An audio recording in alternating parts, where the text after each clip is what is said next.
Hello students, क्या आप जानते हैं हमारा हार्ट एक ऐसा ऑर्गन है जिसमें जितना ब्लड वॉल्यूम फिल होते जाएगा, मतलब जितना अमाउंट ऑफ ब्लड उसमें फिल होते जाएगा उतने ही ज़्यादा स्पीड से वो कॉन्ट्रैक्ट करेगा। जस्ट लाइक द बैलून को जितना स्ट्रेच करो और अचानक से छोड़ो तो तुरंत वो कॉन्ट्रैक्ट होता है ना, उसी प्रकार हमारा हार्ट भी काम करता है। ठीक है, जितना ज़्यादा उसमें ब्लड फिल होगा, डायस्टोल जितना ज़्यादा होगा उतने फोर्सफुली वो कॉन्ट्रैक्ट होगा, सिस्टोल भी उतना ज़्यादा होगा। और ये एक ऑटोमेटिक प्रोसेस है।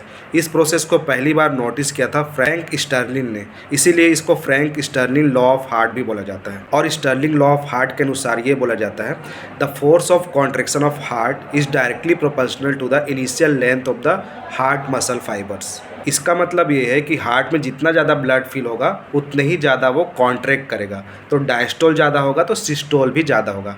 ये सिंपल ये लॉ का मीनिंग है। और ये इसलिए हो रहा है क्योंकि जब ब्लड फिल होता है तो हार्ट मसल्स जो फाइबर्स हैं, हार्ट के मसल फाइबर्स, वो जितने ज़्यादा स्ट्रेच होंगे उतने ही ज़्यादा उसके एक्टिन और मायोसिन जो है ब्रिज फॉर्म करेगा ताकि एक फोर्सफुली कॉन्ट्रैक्शन कर पाए।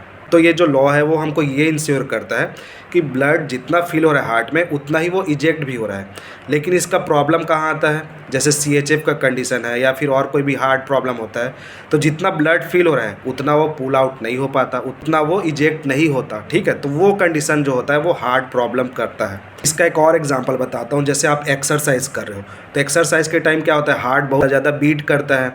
जब आप दौड़ते हो, रनिंग करते हो तो हार्ट बहुत जल्दी बीट करता है ना, तो उस टाइम क्या है, वीनस रिटर्न ज़्यादा होता रहता है, वेंट्रिकल्स ज़्यादा फिल होता रहता है और हार्ट भी उस सब ब्लड को पुश आउट करते रहता है, मतलब उसको इजेक्ट करते रहता है। लेकिन अगर वो उतना फील हो रहा है उतना ब्लड को नहीं बाहर करेगा तो एक प्रॉब्लम कंडीशन आएगा ना, जितना ब्लड फिल रहा है उतना को नहीं करेगा तो यही कंडीशन को हम लोग हार्ट डिजीज़ बोलते हैं। जब स्टर्लिंग लॉ ऑफ हार्ट जो है ठीक से फॉलो नहीं होता हार्ट के द्वारा तो वो एक प्रॉब्लमेटिक कंडीशन आ जाता है। तो स्टर्लिंग लॉ ऑफ हार्ट हमको यही सिखाता है कि जो हमारा हार्ट है वो बहुत ही स्मार्ट ऑर्गन है।